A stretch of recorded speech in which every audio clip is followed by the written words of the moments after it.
Tukwanirizaako nnyo kuliko obwakedde yonna gy'osinza okuba ng'otuwuliriza kutegeeza nti nno okola ky'amaanyi nnyo okwekuumira ku mayengo gano aga UG Updates TV. Mukwano gwange gwe nkutegeeza nti nno yonna gy'osinzire okuba ng'otuwuliriza kutegeeza nti nno okolera ddala ekintu eky'amaanyi. Baganda bange abali e Bulaaya, abali emitala w'amayanja, mbaanirizaako nnyo nammwe temuva ku mayengo ga UG Updates TV. Tegeeza nti nno nyongera maaso n'okusaasira gwe yenna ayina mu bukosefu naawe afiiriddwako we. Mukama Katonda akugumye era abasaasire, nammwe abalwadde sabye musobole okuba nga mussuuka mu bwangu mwe mukwano gwange abampuliriza. Wabula gwe atanakuba ng'osubscribinga kutegeeza nti n'ogenda mu maaso subscribinga ku UG Updates TV sobole okuba nga tukutuusaako amawulire ne information saako n'ekigambo ky'enkyukakyuka gwe mukwano gwange ali eyo ampuliriza. Kakati Nassa amanyikiddwa nga Don Nassa wenjogerera atemeza mabega wa mitayimbwa. Nassa Induhukire amanyikiddwa nga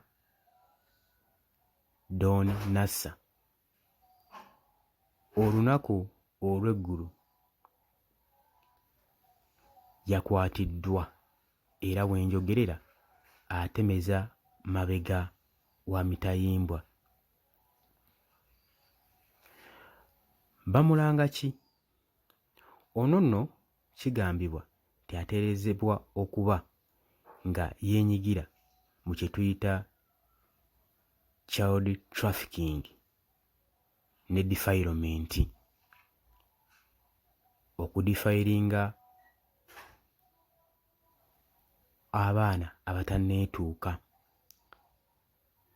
Kigambibwa nti nno omusango gwasingibwako gwa kukabansanya kaana ak'emyaka 16 akatanneetuuka. Don Nassa olunaku olw'eggulu yalabikiddwako mu Buganda Road Court ku makya. We yavuddeeyo yasindikiddwa e Luzira prison paka nga ennaku z'omwezi 8 mu Okutobba omwaka guno 2024.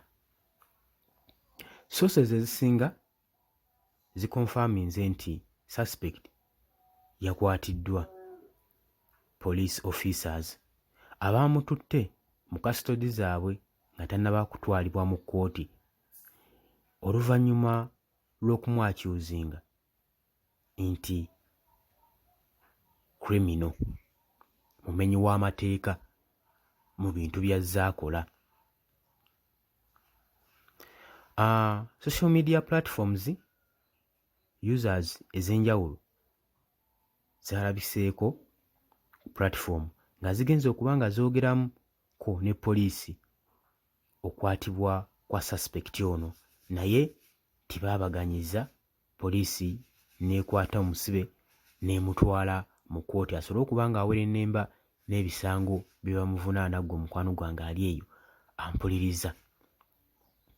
Ono omwami abadde mumanyifu nnyo amanyikiddwa nga Don Nassa avunaanibwa ku child trafficking, okukusa abaana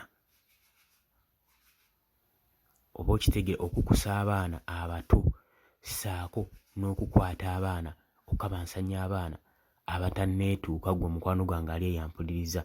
Gwe musango gwe bamutaddeko kati wenjogerera atemeza mabega wa mitayimbwa eri e Luzira prison. Kitegeezebwa nti nno hearing ye ejja kuddamu okulabikako mu kkooti ng'ennaku z'omwezi 8 mwezi ogw'Okumi 2024 gwe mukwano gwange ampuliriza. Nyongera maaso n'okubabuuzaako mwenna abeekuumira ku UG Updates TV, baganda bange abali e Qatar, Oman, Dubai, Saudi Arabia, Nairobi, abali e Canada, mwebale kwekuumira ku mayengo ga UG Updates TV. Mbategeeza nti n'omukola ky'amaanyi nnyo okubeera ku mayengo gano mmwe abayimirizzaawo channel eno. Mbategeeza nti nno information mungi gwe tubaleetera gwe ky'oba okola tovaako ate Bw'olina atanakusubscribinga nkubiriza nti genda maaso n'okusubscribinga ku Yugi Updates TV.